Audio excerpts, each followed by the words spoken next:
Exercise का next question है, अगला क्वेश्चन है क्वेश्चन नंबर 3। अभाज्य गुणनखंड विधि द्वारा निम्नलिखित पूर्णांकों के एचसीएफ और एलसीएम ज्ञात कीजिए। इस क्वेश्चन के 3 पार्ट हैं।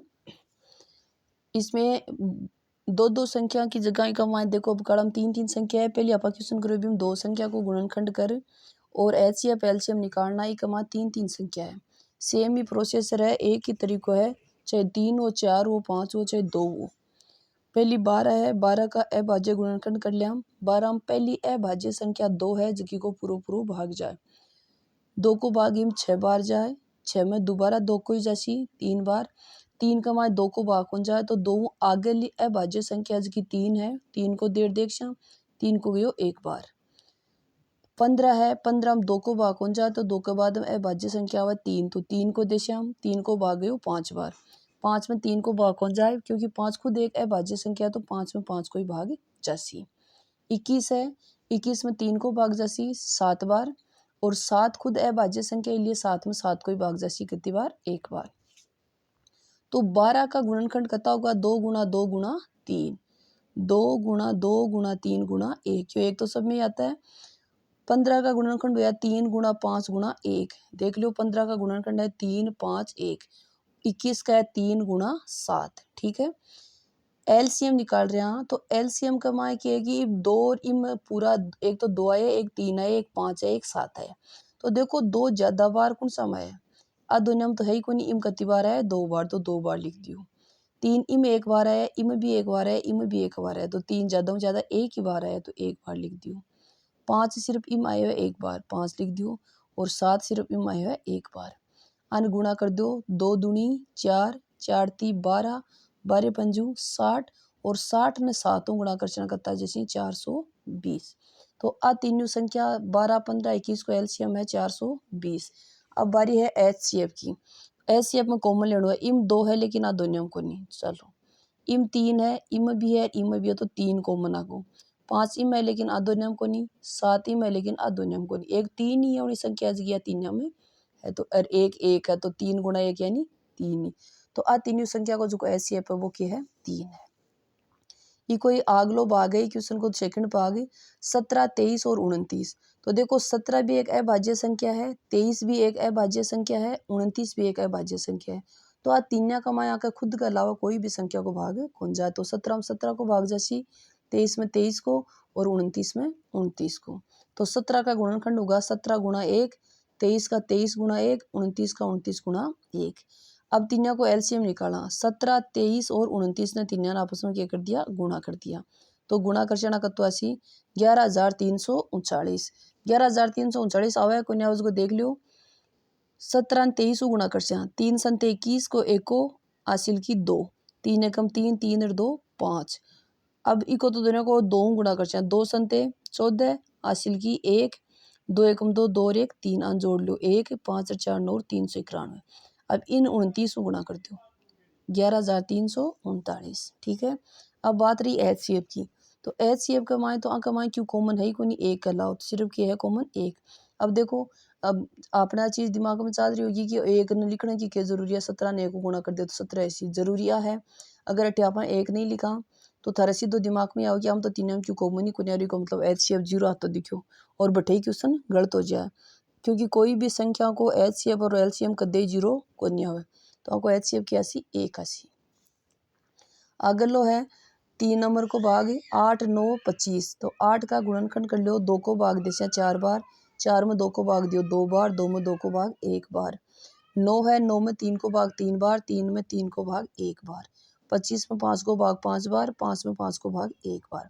तो 8 का गुणनखंड हुआ 2 गुणा 2 गुणा 2 1। 9 का हुआ 3 गुणा 3 गुणा 1। 25 का 5 गुणा 5 गुणा 1, ठीक है। 1 का गुणनखंड करेड़ा है।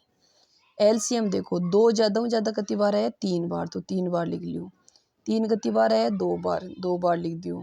5 कितनी बार है, 2 बार, 2 बार लिख दियो। अनुगुणा कर लियो, 2 ने गुणा कर 2 4, 4 ने 2 गुणा कर 8, 8 3 24, 24 ने 3 गुणा कर 72, 72 ने 500 गुणा कर 81, 360, 360 ने 500 गुणा कर 1800।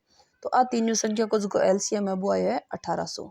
एचसीएफ 2 इम है लेकिन आधो नियम कोनी ना कोनी कॉमन आवे। 3 इम है आधो नियम कोनी। 5 इम है आधो नियम कोनी। कॉमन की आसी हम भी 1 आसी।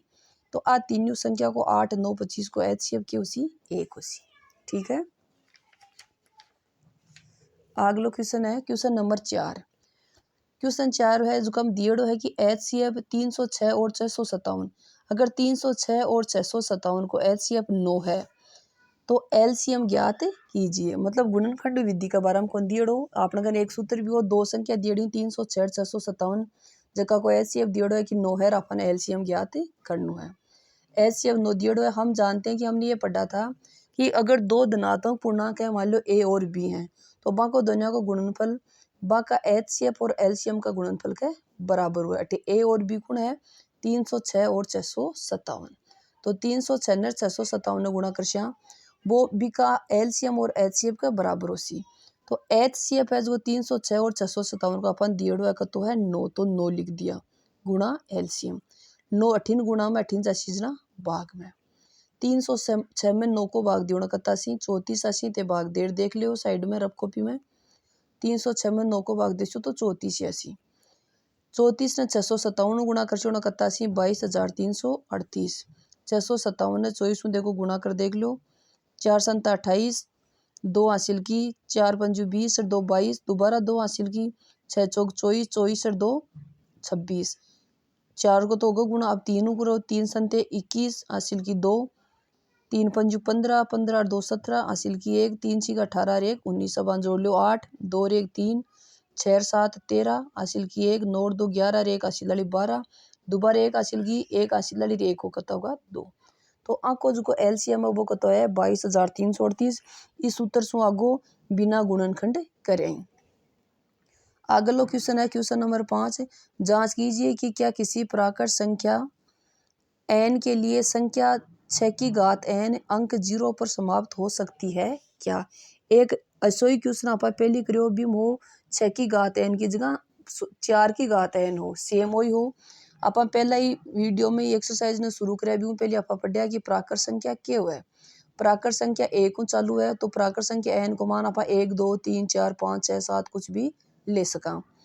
यदि n के किसी भी मान के लिए 6 की घात अंक 0 पर समाप्त होती है, अगर 6 की घात n को मान लास्ट का मान 0 पर आ रुक है तो जकी भी संख्या का लास्ट में 0 है या 5 वह भी का मान 5 को पूरा भाग जाए, तो इन लास्ट में 0 आवे तो इन 5 को भाग जासी। 5 को भाग जासी को मतलब है 6 की घात n का अपन टुकड़ा करा गुणनखंड करा तब वो हम कटे ना कटे अभाज्य संख्या 5 भी आनी चाहिए, जल्दी तो भी हम भाग जासी। अब देखो अंक 0 पर समाप्त हो तो वह संख्या 5 से विभाजित होगी, अर्थात उस संख्या के अभाज्य गुणनखंड में 5 भी आएगा।